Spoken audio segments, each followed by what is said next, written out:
Alright, something a little interesting that just popped up in the instructions here. So I got my my axle here, and I'm supposed to put the little pin. I'm supposed to put some grease in there, but these are already assembled. So I'm guessing I gotta disassemble them to reassemble them. It seems a little odd to me because in the instruction book, I'll show you guys, it shows you have to assemble them. So, not sure what's up with that. But I'll take them apart and put some grease in there because it doesn't look like there's any in there. Alright, we got one installed here. And I did go in and put some grease in there. I took them apart. Not sure what was up with that, but there we go.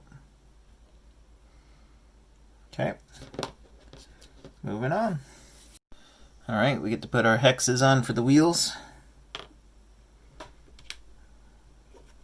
I hate getting these pins off of magnetic pit mats. Tend to be a little bit of a pain in the arse. There we go.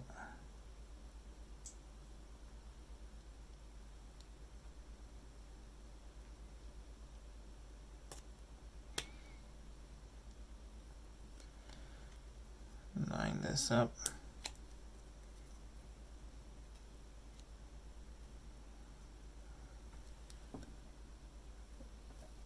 There we go. Ta-da!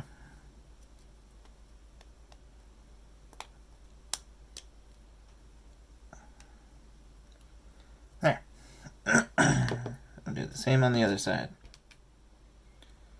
Now, a little pro tip that I learned is if you're having trouble putting these pins in on any RC, a little bit of grease to act as some glue and hold it in place for you.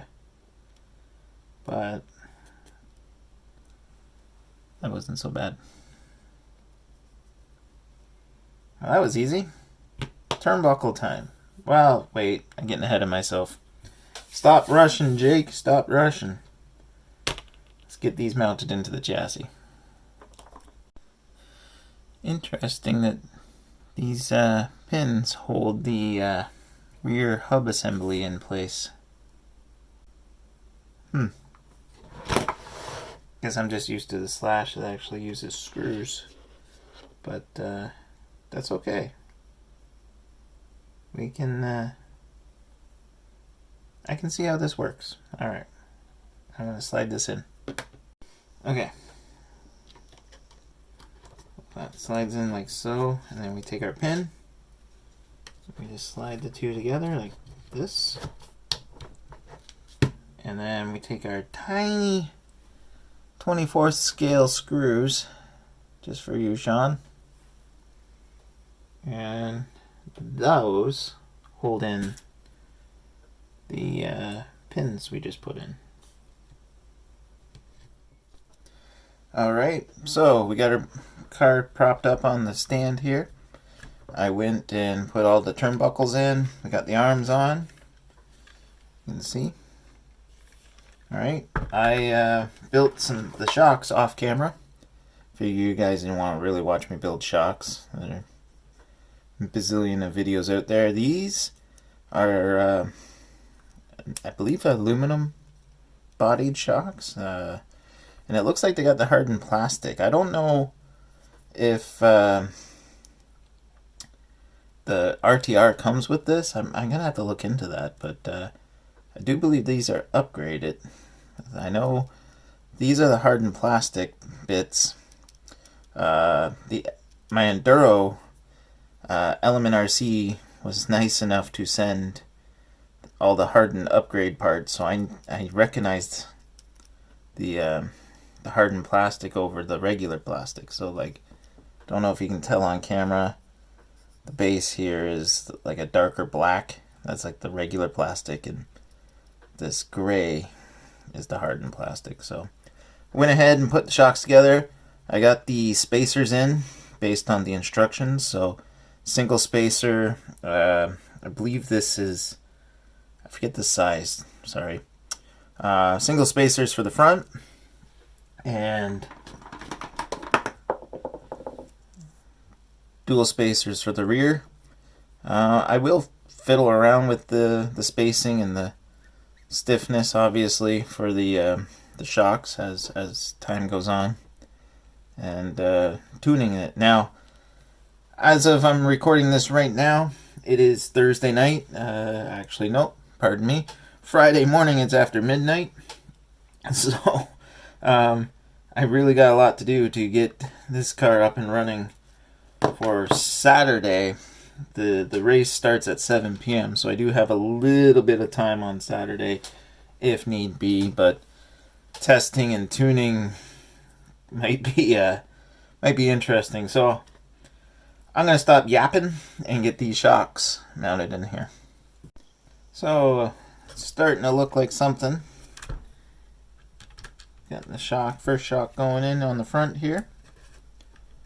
And I found out why Team Associated had these long screws sticking out of the body mounts, or rather shock towers. Makes sense now. Get this lined up here. There we go. The shocks actually hook into the screw. I'll show you guys in a sec once I get this in here. But I'm getting a little nervous with my timeline I've given myself to get this car built. Like I said earlier, I don't know if there's going to be any testing tuning. It might be just show up and hope and pray. So, let's give you see, Associated put these long screws through, and I couldn't figure out what they were, but it makes sense now.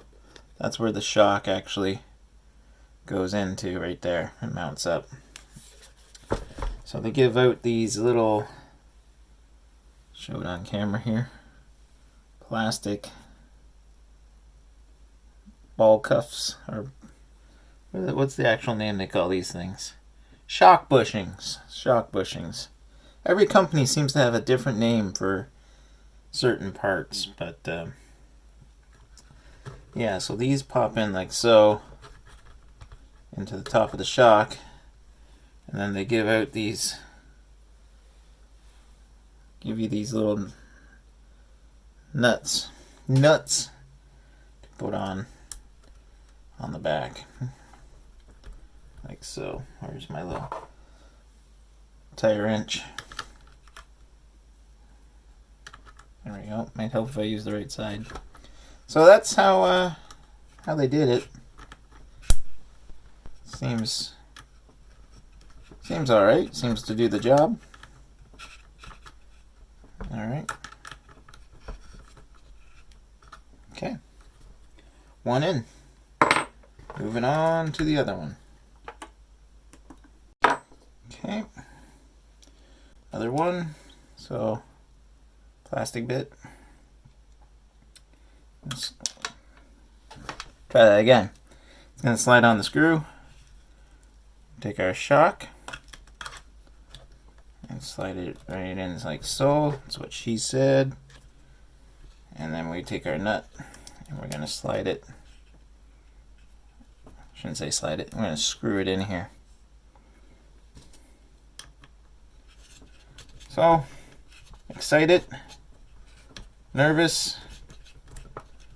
You know what? I'm just happy to get it down the track.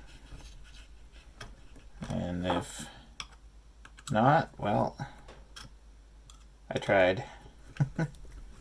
Guess that's all we can ever do when it comes to these things. Try, see what happens.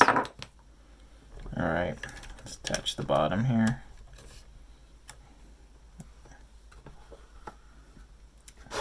There, you guys can see my booty.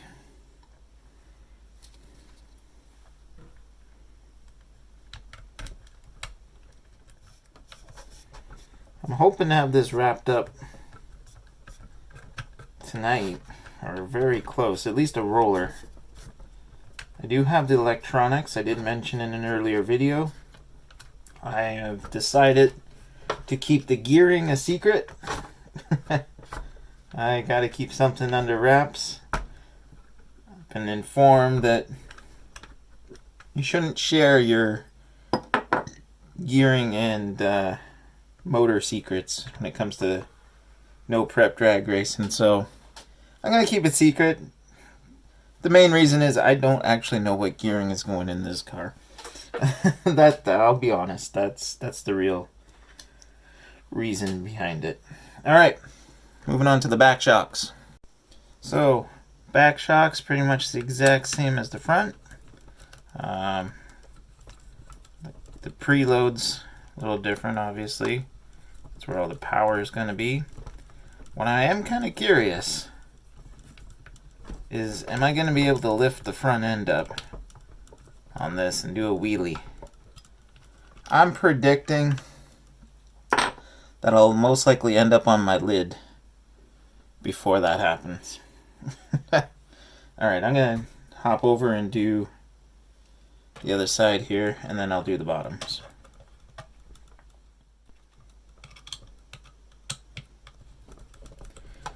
I am contemplating putting some LED lights in the car. We are racing at night, or it should start getting dark anyways. 7 p.m. There's still light outside. I don't know how long it's gonna go. Actually, I think the racing itself starts at 8. But I'm not sure exactly when this thing ends at. Alright, what hole do I want to put it in? Well, if that's not a that's what she said moment, I don't know what is. I think I'm gonna go. Alright. I got some thinking to do. Where do I want to mount the shock? I got 2 hole options.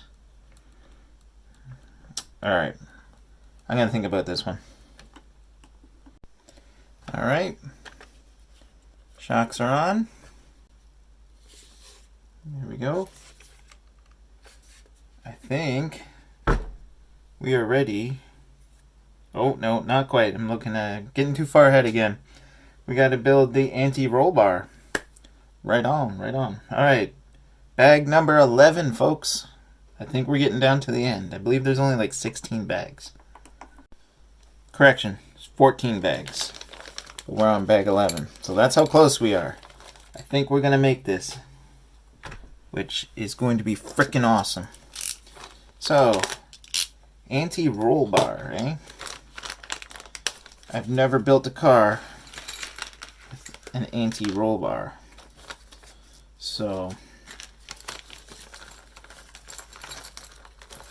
I really should look up what the Ready to Run VR10 comes with.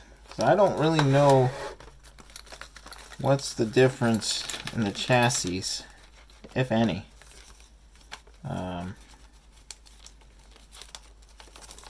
Obviously you don't get the tires and everything with this kit, or the body, which I was a little bummed about, but I think the body I chose for this car and what I sort of have in mind for it, it's going to be a little different from everybody else, and that's always good. Okay, so we're going to build 2 anti-roll bar links. I hate building any sort of link. This drives me nuts. So, especially little ones. Look at this. Yay me. Okay, I'm going to put these together now. And there's 1. And 2. Alright, in the car we go.